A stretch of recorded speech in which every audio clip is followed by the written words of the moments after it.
results show actually that the electrolytes are all within the normal values, which is great.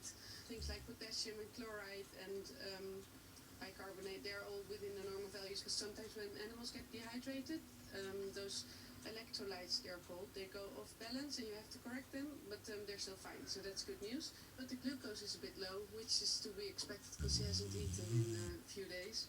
So we're going to give him some glucose as well, but for the rest actually there wasn't very much to see on the